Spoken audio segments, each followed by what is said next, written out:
और ये तस्वीरें इस वक्त आप देख रहे हैं, चिराग पासवान जहां जीत का जश्न मनाते हुए नजर आ रहे हैं। ये जीत एनडीए की जीत का जश्न है और ये जश्न एलजेपी की जीत का जश्न है।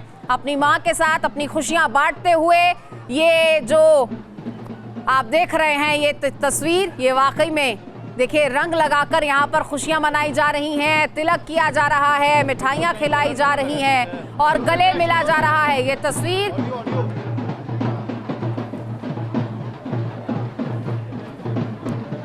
तस्वीर इस वक्त आपकी टीवी स्क्रीन पर, जहां चिराग पासवान जश्न के माहौल में डूबे हुए नजर आ रहे हैं। और हमारे सहयोगी सैयद आमिर हमारे साथ जुड़ चुके हैं, सीधे उन्हें का रुख किए लेते हैं। सैयद, इस वक्त मौजूदगी आपकी कहाँ, क्या तस्वीर आप देख रहे हैं, कैसा माहौल?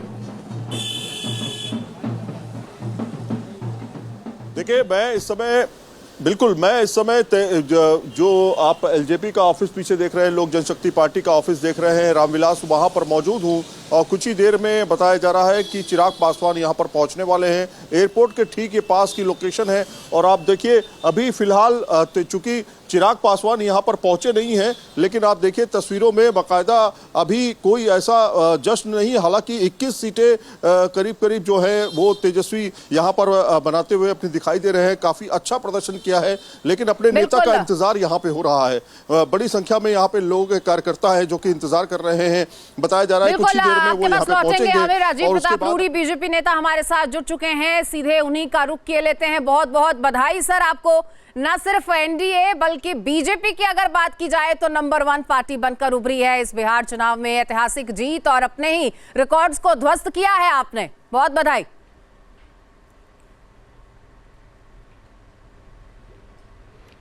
बहुत बहुत धन्यवाद। अब हम आपसे आग्रह करेंगे हमको नंबर 1 और नंबर 2 ना बनाए। बिहार में हमारी सहभागिता, हमारी भागीदारी दोनों साथ साथ चल करके जनता दल यूनाइटेड और भारतीय 5-7 सीटों पर हम ये दिखाएं कि हम बड़े हैं और बहुत कामयाब हैं, ये उचित नहीं होगा। बिहार में चेहरा 2 ही व्यक्तियों का रहा है इस चुनाव में। एक नरेंद्र मोदी जी का रहा है, क्योंकि बिहार में बीजेपी नरेंद्र मोदी, वहाँ हमारे पास ऐसा कोई चेहरा नहीं है जिसको हम कहें कि इनके नेतृत्व में। और दूसरी तरफ एक मजबूत शख्स के रूप में नीतीश कुमार थे जो वहाँ के मुख्यमंत्री थे। ये दोनों कॉम्बिनेशन अपने आप में एक बड़ा डेडली कॉम्बिनेशन था। इसके साथ साथ एनडीए ने जो अपने चुनाव प्रचार के समय जो कॉम्बिनेशंस बनाए वो बड़े क्रेडिबल कॉम्बिनेशंस बनाए जिस पर लोगों की आस्था थी। और वो जातीय समीकरण इस कॉम्बिनेशन के साथ बहुत ही पॉजिटिव रूप से गया, चाहे वो जीतन राम मांझी जी की पार्टी हो, चिराग पासवान जी की पार्टी हो या उपेंद्र कुशवाहा की पार्टी है। ये अपने आप में एक समीकरण ऐसा उभर के आया। सबसे बड़ा बात था कि आज भी दूसरे पक्ष में राष्ट्रीय जनता दल में चेहरा राष्ट्रीय जनता दल में तेजस्वी का नहीं, आज भी तेजस्वी जी की उपस्थिति बिहार के राजनीति में नहीं दिखता है। उनकी उपस्थिति लालू प्रसाद यादव जी के चेहरे के साथ दिखता है। और आज भी बड़े नेता उस राज्य में आरजेडी के लालू प्रसाद जी हैं और उनके साथ दिखने, लेकिन अनफॉर्चुनेटली लालू प्रसाद जी का चेहरा खौफ के साथ जुड़ा हुआ है। इसलिए कहीं ना कहीं सभी राजनीतिक और लोगों को भरोसा था नीतीश कुमार में और नरेंद्र में, ये भरोसे के राजनीति में, और विकल्प नहीं था। तीसरा, आप लोगों ने क्या किया कि एक ऐसे व्यक्ति को देश के राजनीति में बिहार में स्थापित करने के लिए पूरा मीडिया पूरे 1 साल से लगा था। दिल्ली में अगर बातचीत होती थी, हैदराबाद में बात होती थी, तो लोग पूछते थे कि प्रशांत किशोर जी का क्या है। ऐसे कि बिहार में कोई पॉलिटिकल पार्टी था ही नहीं, हमारे मित्र प्रशांत किशोर जी ही बिहार के पॉलिटिक्स के सब कुछ थे। और ये स्पेस जो ऑपोजिशन का होना चाहिए था आरजेडी के साथ, कांग्रेस के साथ, वो स्पेस प्रशांत जी ने अपने शब्दों में ले लिया। और आप लोगों ने उनके शब्दों को भारत में सवालों के रूप में पूरे देश में प्रचारित किया कि बिहार में विकल्प आ गया।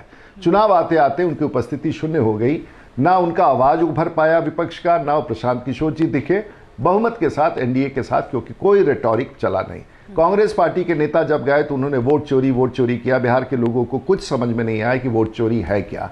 वही यादव के बच्चे थे, वही मुसलमान के बच्चे थे जो उनके वोटर हैं, वो कूद करके दिखते थे और उनको लगता था कि बड़ा परिवर्तन होने वाला है। क्षमा कीजिए, बिहार में जो भी राजनीतिक विश्लेषक है उसको पूरी तौर से समझ में आ रहा था कि ऐसा कुछ नहीं होने वाला है। तो ये सब कई बातें हैं। एक रेसिपी से चुनाव नहीं हुआ, एक विश्वास का वोट है और भारतीय जनता पार्टी जनता दल यूनाइटेड के साथ। बिल्कुल राजीव जी, अगर मुद्दों की बात की जाए तो जिस तरीके से आपने भी लालू यादव का जिक्र किया और कहा, तो ये क्या यही माने कि जिस जंगल राज के मुद्दे को बार बार एनडीए के तमाम नेताओं ने उठाया, प्रचार के दौरान भी, जनसभाओं के दौरान भी, क्या यही मुद्दा एक अहम मुद्दा बनकर उभरा और एक हार का कारण बना इंडिया गठबंधन की? देखिए, आप सब लोगों को शायद आप सब पत्रकारों को शायद पता नहीं है, मैं 40 साल से लालू प्रसाद जी के खिलाफ लड़ रहा हूं और खिलाफ में लालू जी के खिलाफ लड़ा हूं। पार्लियामेंट में उनकी पत्नी श्रीमती राबड़ी देवी के खिलाफ लड़के जीता हूं, उनकी बेटी के खिलाफ लड़के जीता हूं, उनके साथ पूरे खानदान से, पूरे घर से लड़ गया हूं और मुझसे ज़्यादा इस बात की कोई जानकारी नहीं कि आज भी खौफ है। बड़े नेता हैं अपने पार्टी के, इसमें कोई दो मत नहीं है, लेकिन खौफ उनके नाम का है, खौफ उनके चेहरा का है। और बिहार के अगर वो भूलना भी चाहे तो हम तो इतने समझदार हैं कि उस खौफ को याद करा देंगे, क्योंकि तेजस्वी जी ने कुछ ऐसा चेहरा नहीं दिखाया है जिस पर लोगों को भरोसा हो। और कांग्रेस तो कॉन्ट्रडिक्शन है, बिहार में रेलेवेंस तो है नहीं, तो कुछ चल नहीं पाया। और वीआईपी पार्टी कोई पार्टी वार्टी तो है नहीं, वो सब लोग बॉम्बे उम्बे से आ करके कोई पार्टी उट्टी बनाए हुए हैं, तो एक क्रेडिबिलिटी का अभाव बहुत बड़ा है। दूसरी तरफ अक्सर इधर क्रेडिबल लोगों का है, अच्छे शासन का है, गवर्नेंस का, बिहार के पॉजिटिव इमेज का है, तो थोड़ा उस रूप से देखें कांग्रेस की परफॉर्मेंस को लेकर सर आप क्या कहेंगे? कांग्रेस एकदम हाशिए पर नजर आ रही है बिहार में, और एक नेशनल पार्टी होने के नाते इस तरीके की परफॉर्मेंस, इस पर क्या कहेंगे? कांग्रेस वही, देखिए, एक तो बड़ा कंफ्यूजन हो गया लोकसभा के चुनाव में कि उसके बाद से उनको हर देश के हर कोने में वही एहसास होने लगा कि भाई कांग्रेस पार्टी को एक बहुत बड़ा देश में समर्थन मिल रहा है, और इस तरफ पता नहीं क्या एनडीए और बीजेपी में और क्या कुछ ऐसा हो गया जिसके लोग विकल्प में उभर करके कांग्रेस पार्टी को देंगे। उसके बाद भी जो मुद्दा लेके आया एसआईआर का कोई मुद्दा ही नहीं था बिहार में, और उसके बाद उतना ही करते करते तालाब में भी जाके कूद गए, तो लोगों ने मछली मारने का तरीका उनसे सीखना लगा। अब तो संकट ये है बिहार के पॉलिटिक्स में कि अब हम लोगों को भी लोग अगर पानी में कोई डूबता हुआ देखेगा तो कहिएगा नेताजी जरा कूद जाइए, इसको जरा बचाना है।